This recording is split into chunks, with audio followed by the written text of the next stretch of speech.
नमस्कार दोस्तों, story book 12 में आप सभी का स्वागत है। आइए सुनते हैं दिल की गहराइयों में बैठने वाली एक कहानी। मिताली उर्फ मीतू की गाड़ी जैसे ही घर के पास रुकी, काम वाली बाई सरला मीतू भाभी आ गई, मीतू भाभी आ गई बोलते हुए उसका सामान उतारने के लिए जैसे ही आगे बढ़ी कि छत से कपड़े उठाते हुए नीलम जी ने उसे तेज आवाज लगाई, रुक जा सरला, सामान कोई खास भारी नहीं है, उतना तो मीतू बहू खुद भी लेकर आ सकती है। इतना सुनते ही सरला ने अपने कदम पीछे कर लिए। तब अपनी बेटी मिनी व रिया के साथ मिताली नीचे उतरी। मोहन उसी गाड़ी से ऑफिस के लिए निकल गए।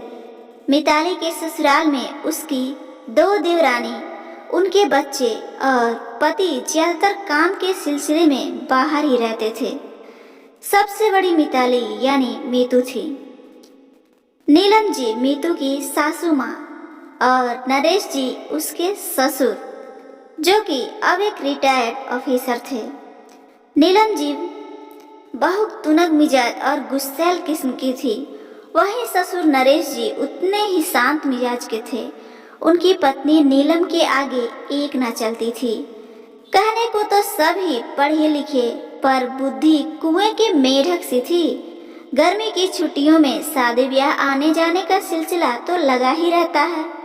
वैसे ही इस बार मिताली अपने भाई की शादी एंजॉय करके ससुराल लौटी थी।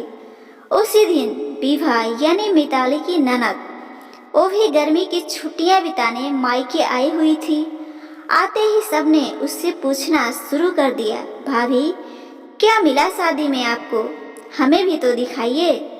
मीतू साधारण से परिवार की 5 भाइयों के बीच इकलौती बहन थी। जब भी उसके मायके जाना होता, हर बार उससे यही पूछा जाता कि क्या मिला, कितना मिला, पर उसे दिखावे में ज्यादा यकीन नहीं था। विभा ने हंसते हुए चुटकी ली, अरे भाभी, इंजीनियर भाई की शादी थी, माल तो तगड़ा ही मिला होगा, क्यों, सही कहा ना। फिर उसकी देवरानियों ने भी हाँ में हाँ मिलाते हुए कहा, हमें तो हर बार कुछ न कुछ तो मिलता ही रहता है, खाली हाथ तो कभी आने नहीं देती माँ। आज भी याद है मीतू को वो दिन उसने भी ठान लिया था कि मिला हुआ उपहार या सोने की चीज दिखाने के बाद भी लोग मजाक बनाते थे, ताने कसते थे।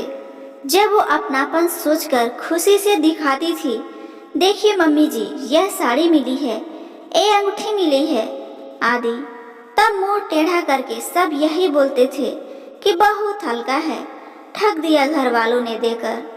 नीलम जी खासकर हाथ पोंछते हुए सबके बीच आ गईं और अब उनकी बारी थी।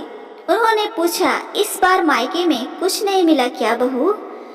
हमें देखो, हम तो बेटी को हमेशा ठोस व भारी सामान बनवा कर देते हैं, उसे जो चाहिए वो पूरा करते हैं। सच, तुम शादी में भी कुछ नहीं लाई तो मुझे लगा बाद में कुछ सब मिलेगा, पर ये क्या, इस बार तो हद ही हो गई।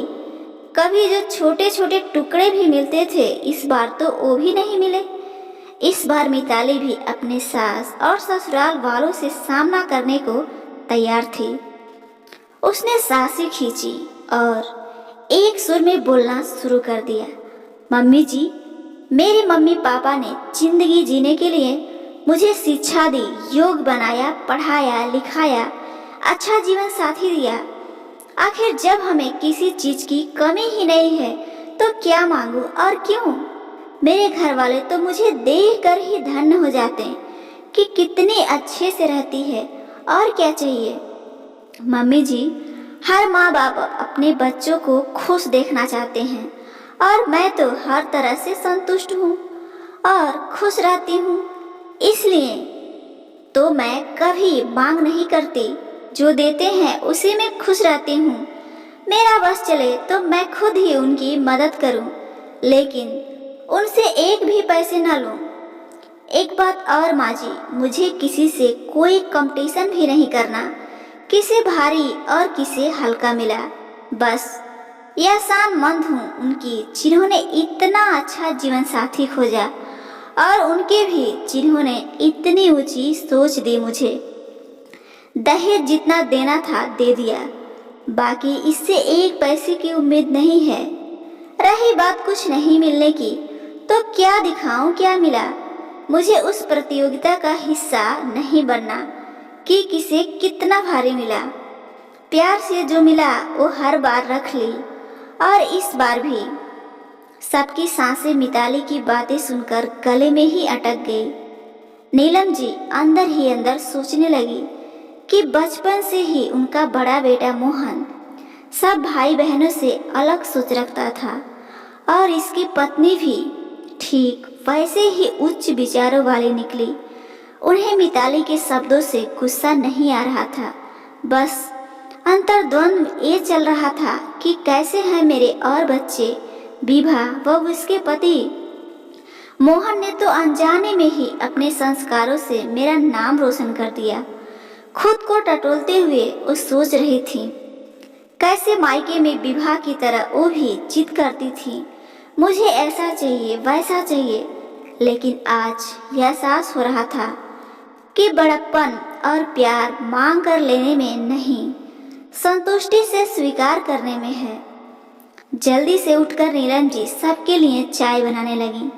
तभी मिताली ने हाथ से चाय पत्ती लेते हुए कहा, मम्मी जी चाय मैं बनाती हूँ, आप बैठिए।